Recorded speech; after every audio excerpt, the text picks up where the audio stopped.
Hello everyone, so I have some gaming news for you guys today. Now I will warn you, the first half of the gaming news is mostly going to have to do with Microsoft, so I'll try to remember to put an annotation somewhere on the screen where you could go ahead and skip this stuff, especially if you've already seen some of this. But the first thing is that the people that made Minecraft, Mojang, are possibly going to be bought out by Microsoft. Now, they're in the process of buying them out, but it hasn't like completely went through yet. So for all we know, the people behind Minecraft could just completely drop out of the deal and nothing could just end up happening.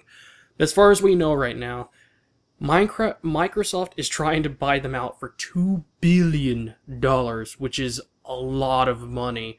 And we've been seeing a lot of companies getting bought out recently, usually around $1 or $2 billion for the most part. And even though I'm not the biggest Minecraft fan, even though I'm not, there's still a lot of things I'm really worried about Microsoft buying them out. Now, one of the very small things I'm really worried about is if Microsoft tries to put microtransactions in it. That's one of the kind of small things, because I could definitely see a possibility of that happening, because Minecraft, compared to a lot of other games, is a pretty addictive game. That's why so many people play that game. And with an addictive game, like you play on your smartphone and various other things, that usually leaves the possibility of there being microtransactions. Now, if they do microtransactions, the game better not be a paid game, because nobody likes that. And I don't want it to be a situation where, oh, you want to buy these things for your characters, or if you want to buy these materials and other things that you need in order to build stuff, oh, it's going to cost you some actual money. I'm really hoping they don't do that. I'm sure they won't, but it still doesn't really hurt to be extra sure and aware of those types of things, you know. And the other thing I'm worried about is them possibly making the game exclusive for only their systems. Even though in some ways that's a very smart business decision, it actually isn't, because they're going to be spending $2 billion buying this company. Can you imagine them just completely stopping the support on all the other platforms? I believe Minecraft is even on the PS Vita. It's on so many platforms. For them to drop support on all of them, and if there's any sequels or other games or other types of content to be released, it's only going to be on their systems. That is millions upon millions of dollars they're actually going to be losing by doing that. I mean, yes, they're going to be bringing more people to their platform, but one of the things they got to realize is that a good large percentage of people that play Minecraft are playing on portable devices like iOS, you know, like iPhones and that kind of stuff. And those people are usually casual gamers at best, most of them. And if they're a casual gamer, the chances of them actually buying an Xbox One, for example, just to be able to play that game, or a Microsoft smartphone, they're very unlikely to actually do that. So either way, they'd be losing a lot of potential money by doing something like that. So I hope they make the right business decisions and don't make it exclusive. In the worst case scenario, make it a timed exclusive, and maybe just ask the developers to make it available on their smartphone for Microsoft, possibly on Windows 8, which it's technically already on PC. I just don't know if it works on Windows 8 or not. And just do stuff like that. That way, at least they will have more opportunities and more options, and they will have it supported on more Microsoft platforms. And everyone else will still get the game the way they want it to. So, now the next thing I'm going to talk about is something that most people probably aren't going to care about, and that is about Microsoft possibly making games available and able to play within web browsers, which is still a very strange idea. I understand there's a lot of web-based video games out there, but the main thing that really just upsets me about this idea is that if you're going to be doing something like that, and if it somehow doesn't work on the web browsers within smartphones and other devices, why don't you just, I don't know, port a lot of your games to PC? And at that point, wouldn't people just rather play it on a PC if they're going to have to play with a mouse and keyboard on a web browser anyways? It just doesn't really make much sense because of that. You know, unless they're very cheaply developed games or something like that, and then in some way that can make sense. But since this is Microsoft that we're talking about, it doesn't make as much sense. And they said they figured out a way to be able to try to predict people's movements and actions and try to preload those textures or animations and that type of stuff ahead of time. And then when you actually try to execute it, like press a certain button and then some animation happens or anything like that, it'll already be loaded and it'll just work seamlessly instead of it having a big huge lag right there. And I think in a way this will make more sense for single-player based games. And I say that because when it comes to performance and that type of stuff, and latency and lag, and things that may cause things to get sluggish or slow, it's mostly explosions are really big things. For example, if you're playing a story-based game and you're just walking around in a cave, and then all of a sudden there's a big explosion. Something like that could dip down the performance significantly. But if they know it's a story-based game, they should know exactly what's going to happen at what part of the game, and they could easily load those textures and load those animations and everything ahead of time, so in that way when it happens, things don't get super choppy and you don't have a super sluggish experience, and that can make it much more seamless and more fun. So that's great for single-player based games when you look at it that way, because it's easily predictable. But the problem is that if the person has a bad internet connection, or if they predict things in the wrong way, it's going to try to correct itself. That's why you sometimes may see someone teleporting right over there, and then they're over here, and then they're over there, because it thought they were going to be doing one thing, but they actually turned out to do something completely different, because it's trying to predict their movement so it could preload all that stuff ahead of time. So unless they do things right, or they have a very specific idea as to what they're going to be using this for, I really don't see this actually happening. And there's no guarantee that this is actually going to be a public-made thing. Maybe they're just doing some experiments. Now, the last thing I'm going to talk about relating to Microsoft has to do with the sales in Japan right now.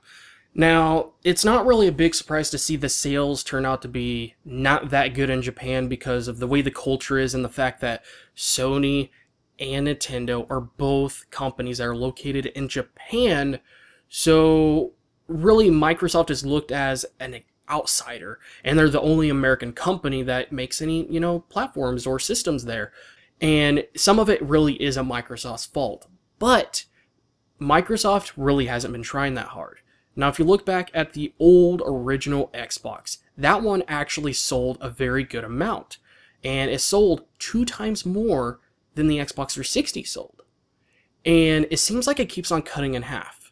Now, I don't know the exact statistics, but for example, Xbox Original, that one sold around 120,000 within a week, within a few days to a week. So that's 120,000, not that bad. And then the Xbox 360 sold a little bit over 60,000 within that time. And the Xbox One has sold less than 25,000. So it seems like it kept on cutting in half, but the Xbox One in particular is noticeably lower than half. Now, the big difference between the original Xbox and the Xbox One, which is still strange saying those names, is that the Xbox One, they did not have a big advertising campaign. They didn't make a whole bunch of commercials or advertisements that were in Japan to really spread the word around and to let people know about their system. They didn't really do that. Original Xbox, they did that a lot, and they probably lost a little bit of money for that. But they sold so much better. And Microsoft, you can't expect them to just sell systems there without you even trying to do any advertisements or anything to really spread the word of it. People are going to be like, oh, it's that thing. And they just, you have to do something to grab their attention and give them a reason to even buy your system in the first place. And when you don't do anything really special or make any special games like in Japan only, or some Japanese developers are going to be making some games on your system that look awesome, if you don't do anything like that and don't even do that many ads or commercials or anything about it, then how do you expect your system to sell? Now, one of the things that some people don't realize, and me and a couple people were actually talking about this recently, was that Destiny, compared to most games, had a huge budget. And there was a lot of money actually spent on developing that game. And it still has been yet seen as to how this game had this much money invested in. Now, I could easily tell you a large portion of the money was probably spent on advertisements, especially since they're working with Activision, and possibly the music composer, which, let's just say, some really bad things happened towards the end, and I don't know if the composer's music is actually in the game, or if so, how much money is Bungie going to have to send to that person since they got fired from Bungie, which still kind of sucks to hear. But they spent $500 million on Destiny. That was the budget, $500 million. That's $500 million for one game.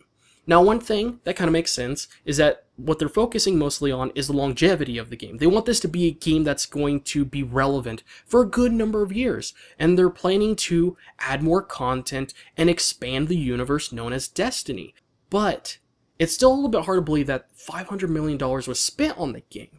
Now, the great news is that they've already made back that money. They've actually, within just the first 24 or 48 hours, made $500 million off of the sales of the games. Now, that wasn't quite off of all the copies that were sold, but at least to what they sold to all the stores and everything, and the people that actually bought the game from those stores.